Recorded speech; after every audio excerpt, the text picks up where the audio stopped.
Můžete. Ahoj, já se jmenuji Denisa Grimová a to je Jan Bubeníček a jsme režiséři filmu Myši patří do nebe, který jste právě viděli. Tohle je Šupito. A tohle to je lišák Lobřich. A jsou to loutky, které hrály v tom filmu, který jste právě viděli. My jsme se rozhodli ten film natočit před několika lety, protože se nám moc líbilo, o čem je, že je o věcech, které vás děti a taky vás rodiče trápí. Je to film loutkový, to znamená, že jsme používali takovéhle loutky.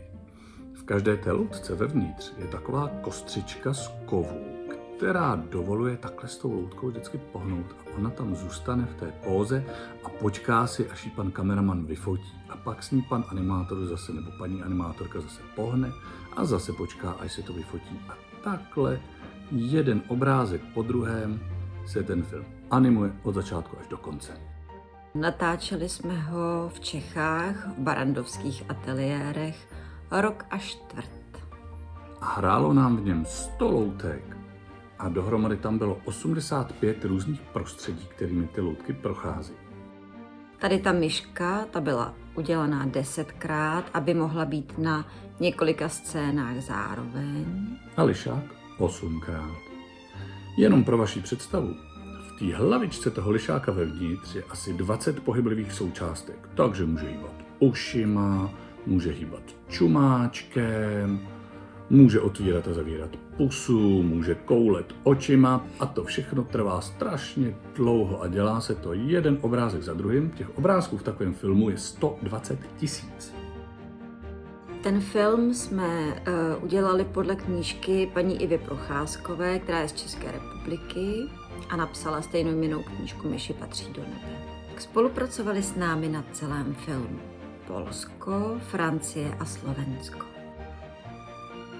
V Polsku vznikaly hlavně loutky myšiček a ostatních hlodavců, jako jsou třeba krtci. V České republice jsme vyráběli ostatní loutky, třeba lišáky a ostatní zvířátka. Z Polska byl také náš hudební skladatel Krzysztof Aleksandriančák, který tu hudbu složil a potom se v Čechách s velikánským orchestrem nahrála. Ve Francii se dělaly digitální triky. To znamená, když třeba v našem filmu vidíte moře, tak to se celé udělalo v počítači ve Francii. Také se tam dělali lítající brouci, nebo velryba se dělala ve Francii. A nebe a pozadí velká prostředí.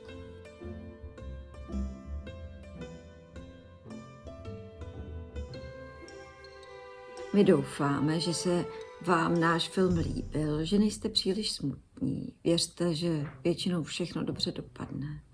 A hlavně pomáhejte si navzájem, mějte se rádi, nebuďte na sebe oškliví, protože to je strašně důležité. Hlavně nikdy nebuďte oškliví na někoho jenom proto, že je jiný nežli vy. To jsme vám vlastně tím filmem chtěli říct především, protože i takovýhle dva, který by vypadali jako největší nepřátelé, můžou být kamarádi, když se prostě mají rádi.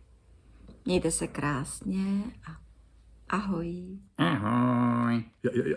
Já to vypnu.